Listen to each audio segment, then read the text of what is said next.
So this third shloka particularly delves into the various prominent rishis in our Sampradaya and Sanatana Dharma.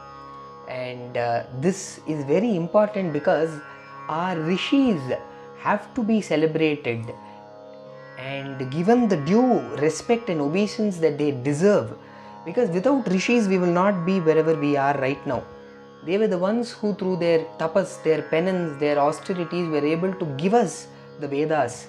The ever-present, the Anadi Ananta Vedas were given to us by the penance of these rishis. It's like they found treasure and they bequeathed them to the future generation. And apart from that, Madhvacharya also in his Dvadasha Stotra says, Shadvarga Nigraha Nirasta Samasta Doshaha Dhyayanti Vishnum Rishayo Yadapanga Lesham. He says these rishis who meditate upon the feet of Paramatma, who through their tapas and bhakti to Bhagavan are able and were able to destroy the Shadvidha Arishtas, the 6 enemies to humans. What are these Shadvidha Arishtas? Kama, Krodha, Lobha, Moha, Mada, Matsarya. These are the 6 enemies to humans, it seems, and through bhakti and tapas, the rishis were able to destroy them. Now, there are many more reasons why they need to be celebrated. The 2 was what I could think of right now. And we will now listen to the shloka written by Rajarajeshwara Tirtha Sripadangalavru in the Mangalashtakam, and then move forward with the list of rishis and a small description about them. Vishwamitra Parasharorva Bhagavo Gastyah Pulastyah Kratuhu Shrimanatrimarichikausthvapulaha Shaktir Vashisthongiraha Mandavyo Jamadagni Gautama Bharadvajadayastapasaha Shri Vishnoh Padambujaika Sharanaha Kurvantu no Mangalam. It starts off with Vishwamitra. Vishwamitra was once Kaushika, the king in Ikshvakukula, the Rama's Vamsha, Raghuvamsha. Then, after lots of tapas, after many years of hard work, did he become a Brahmarishi. And in that process, he found gem. What was that gem? The Gayatri Mantra. Vishwamitra Gayatri Mantra, which everyone recites every day, is given by him. And then we talk about Parashara. Parashara comes in a very illustrious family. His father was Shakti. His grandfather was Vashishtha. His son was Vedavyasa. His grandson was Shukabrahma. Imagine being born in a family like this. And his contribution was no less, he gave us the Vishnu Purana. So such Parashara Maharishi, and after Parashara, Uruva, and then comes Bhrigu.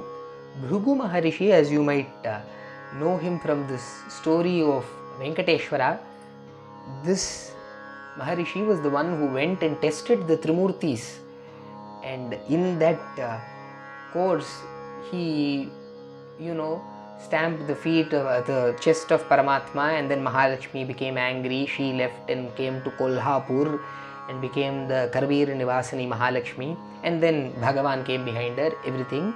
Now, where he is standing in Tirumala for 23 hours and working hard, till then, Bhrigu Maharishi is probably the reason. We need to thank him because we've got Venkateshwara because of him. After Bhrigu, Vishwamitra Parasharorva Bhagavo Agastya. Agastya was a huge contributor to our dharma, both by giving us a language, Tamil, and also many kritis like the Aditya Hridayam and more. I am giving a short description about each rishi and not going very deep into their lives because obviously, as I already said, we don't have time, unfortunately.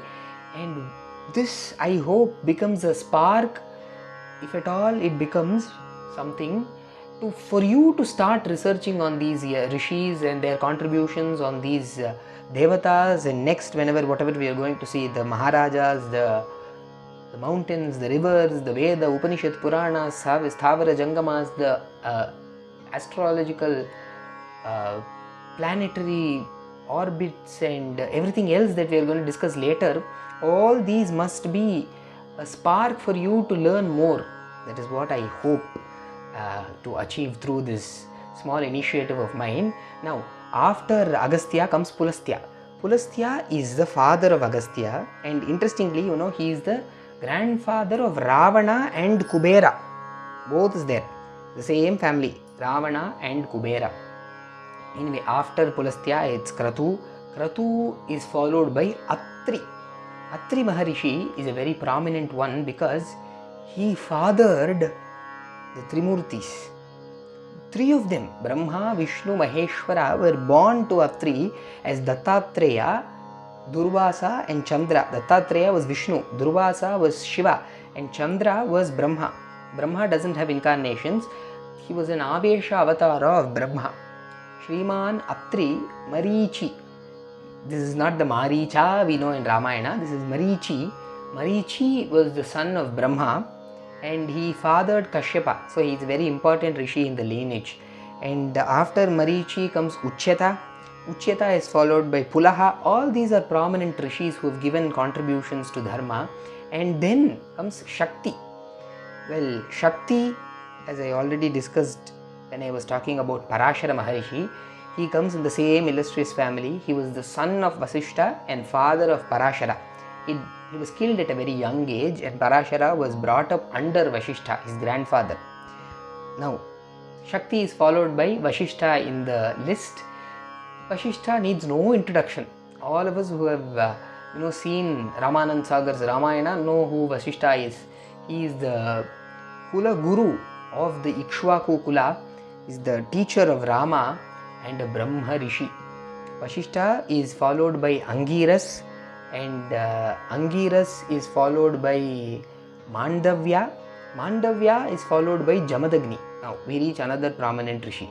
Jamadagni is the father of Parashurama. Parashurama was the sixth incarnation of Paramatma, and that Parashurama, interestingly, was the person who created the North Canara region. This Udupi and all the other Malpe coast.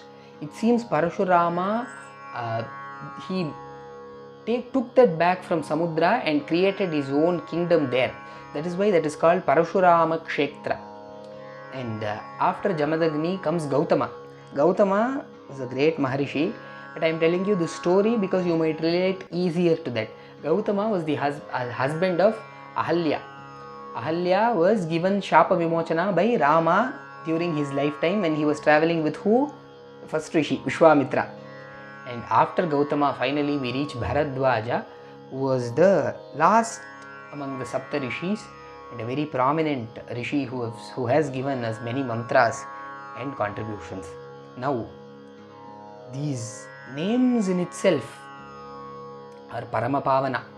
They are such pure that even their names resonate with such purity. These Maharishis, it seems, are Shri Vishnu Padambujaika Sharanaha, says Rajarajeshwara Tirtha Sripadangal Guru, that they are completely surrendered to the feet of Paramatma. See, such great people, they have achieved such great things, but they have surrendered, they had Sharanas. Why? Because they have lost the Mamakara and Ahankara. We too must go through their path and believe in God that He will protect us and surrender to Him, as He Himself has said in the Bhagavad Gita that Ma Shuchaha, I am there. But for me to be there, what should you do? Sarva dharman parityajya mamekam sharanam vraja. You leave everything else, come and surrender to me. Let us walk through the paths laid out by such great rishis and do Sharanagati to Bhagavan and to his wife Bhagavati. Now, with this, we get over with 3 of the 8 shlokas. After this, we will be looking into the illustrious kings and then mountains and then rivers, but that will come in due course. So, until next time, I hope you have enjoyed this. Abhinandana and Abhivandana.